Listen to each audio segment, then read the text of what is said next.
দত্তাবাদ খুনকাণ্ডে আগাম জামিনের পরই আদালতে বিডিও প্রশান্ত বর্মন। বিধাননগর আদালতে রাজগঞ্জের বিডিও প্রশান্ত বর্মন।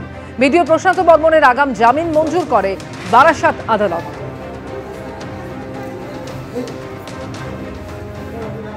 প্রতিবেশীকে বাবা দেখিয়ে ভোটার কার্ড বানিয়েছেন এমনই চাঞ্চল্যকর অভিযোগ উঠেছে স্বরূপনগরে। 2017-তে বাংলাদেশের পাসপোর্ট ভিসা নিয়ে এদেশে এসেছেন, আর ফিরে যাননি, এমনই অভিযোগ বিজেপির। এসআইআর এ এনুমারেশন ফর্মও জমা দিয়েছেন অভিযুক্ত দুই মহিলা, জানিয়েছেন বিএলও। অভিযুক্ত রেহেনা খাতুন এবং মেয়ে রোজিনা সাতক্ষীরা জেলার বাসিন্দা। স্বরূপনগরের বিথারি হাকিমপুর পঞ্চায়েতের দহরকান্দায় শাসক বিরোধী চাপানুতোর তুঙ্গে। রেহেনা বা রোজিনার সঙ্গে সম্পর্ক নেই, বাবার নথি জাল করে ভোটার হয়েছে অভিযোগ ছেলে। রেহেনা খাতুনকে আপনি চেনেন? না, আমি চিনি না। আচ্ছা, এটাই তো বলা হচ্ছে রেহেনা খাতুনের বাড়ি। আপনার বাবার নাম কি? আমার নাম আলতাফ সর্দার, কিন্তু উনি কিভাবে, কোথা থেকে কিভাবে জাল চক্র করলে আমি ঠিক বলতে পারছি না। আপনি বলছেন যে আপনার বাবার নাম ভাঙিয়ে উনি ডকুমেন্টস তৈরি করেছে।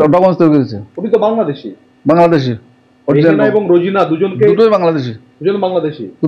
আপনাদের সঙ্গে কোনো যোগাযোগ আছে? না, কোনো যোগাযোগ নেই। কিন্তু ঠিকানা তো এই বাড়ি দেওয়া রয়েছে ওনার, যে ফলস ঠিকানা দিয়েছে। ও কোনো গ্যারান্টি নেই ও কোথায় আছে কি জানি, এখন আজ পর্যন্ত খোঁজ নেই। আপনার বোন কি? না। আচ্ছা, তাহলে এই যে আপনি দেখেছেন বাংলাদেশের পাসপোর্ট আছে, আবার এখানকার ভোটার।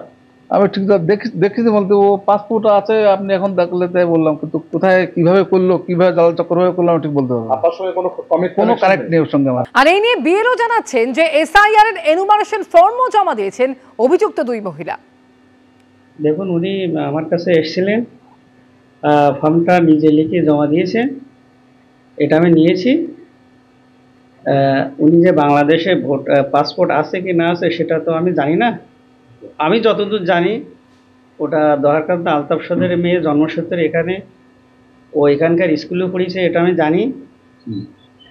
মাঝে দেখেছিলাম এই স্বরূপদা একটা ঘর ভাড়া করেছিল ওনার বাবার ভিটিতে, মানে বাবার বাড়িতে জমিতে, এই বাবার ভিটিতে ভিট করেছেন ঘর বাড়ি করার জন্য, এখনও ঘর বাড়ি করে ওঠেনি, এটা আমি দেখেছি। ইদানিং আর দেখছি না, শুনলাম বোম্বে না কোথায় গিয়েছে। 2017-এ বাংলাদেশের পাসপোর্ট ভিসা এসে আর ফেরেননি এমন অভিযোগ করা হচ্ছে বিজেপির তরফ থেকে। পাল্টা তৃণমূলেরও বক্তব্য রয়েছে, রাজনৈতিক চর্চা একেবারে তুঙ্গে। সম্পূর্ণ মিথ্যে কথা, এই কথার কোনো ভিত্তি নেই। তার কারণ হলো, এই রেহেনা খাতুন এই যে এখানে অনুপ্রবেশ ঘটেছে, এই যে পাসপোর্ট, তাই পাসপোর্টে এসে সে আর যায়নি, বা এর দেখার বিষয়টা তো সেন্ট্রাল গভর্নমেন্টের, এটা দেখার বিষয় তো স্বরাষ্ট্র দপ্তরের। সে কিভাবে পাসপোর্টের মেয়াদ উত্তীর্ণ হওয়ার পরেও এখানে থাকলো, সেটা তো তৃণমূল সরকার দেখবে না, দেখার কথা হলো স্বরাষ্ট্র দপ্তরের, কারণ সে বৈধ পাসপোর্ট নিয়ে এদেশে প্রবেশ করেছে। তো যাই হোক, এই রেহেনা খাতুন বর্তমানে এই গ্রামেও থাকে না। আমরা যেটা খোঁজ নিয়ে জানলাম, সে এই গ্রামেই থাকে না। সে কোথায় থাকে আমার জানা নেই। আর বিজেপির যে এটা রাজনীতি, এটা বিজেপি বুঝতে পারবে 2026-এর নির্বাচনে। বাংলাদেশের পাসপোর্ট হোল্ডার তো 2017 সাল থেকে 2022 সাল পর্যন্ত ওদের বাংলাদেশের পাসপোর্টের মেয়াদ ছিল। তারা এই দেশে এসছে এবং জমি কিনেছে, এবং রেহেনা খাতুন যিনি এখানকার ভোটার, তার এপিক নাম্বার হলো YDY 1682699, দরকান্দার 86 নম্বর বুথে অংশে ভোটার, এবং তার ভোটারের ক্রমিক সংখ্যা হলো 880।